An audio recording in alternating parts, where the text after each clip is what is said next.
الله احنا ليش الشيعة ما يتوسلون الله؟ لأن الله شوهوا صورته بهذه جهنم، منتقم ومعذب. التجأوا علما للزهراء ما عدا عذاب، ما عدا انتقام، كلها رحمة. التجأوا إلى الحسين فقط كله رحمة. دائما يتوسلون بالحسين، يتوسلون بالعباس. ليش ما يتوسلون بالله؟ لأن الله صورته مشوهة عند المسلمين، صورته مشوهة لأنه عنده عذاب. يعني صدام هم عنده ثواب هم عنده عذاب، يعني صور مثل صدام. بالنظرية الثانية سوف ترون أن هذه الجنة وهذه النار أساسا خلاف العقل.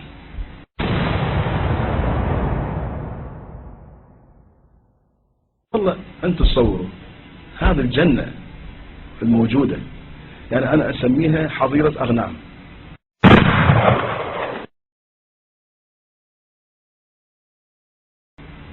يعني فقط أكل وشرب وزواج وشرب خمر، يعني أي معلم من معالم الإنسانية ما موجود.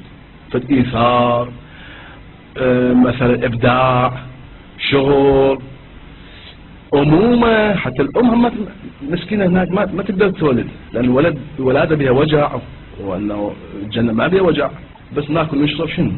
لأن هاي فقط غرائز حيوانية. هاي الغرائز الحيوانية دول الهمج العرب الجاهليين كانوا يكيفون عليها. احنا قطعا إذا الله قال لي اطلب للجنة، أنا أول من يرفض دخول الجنة،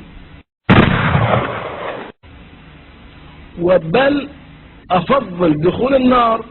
لماذا؟ لأن بها إحساس إنساني، بها مواساة للمحرومين المعذبين. أنا بالجنة شو أسوي؟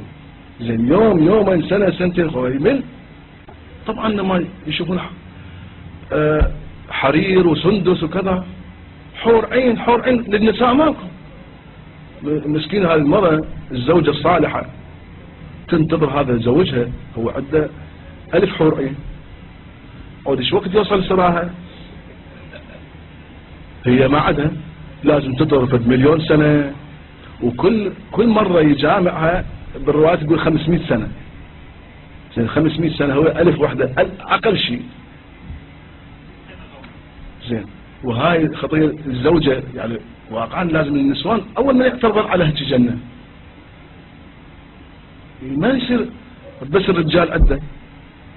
ليش؟ شوف ذاك الزمان الثقل على الرجال، مو هي الفتوحات والجهاد بس الرجال. الله والنبي يريد يطمعهم بالجنة. إذن لازم أكو حور عين، لأنه العرب مشوهين على الحور عين، على المرأة مشوهين.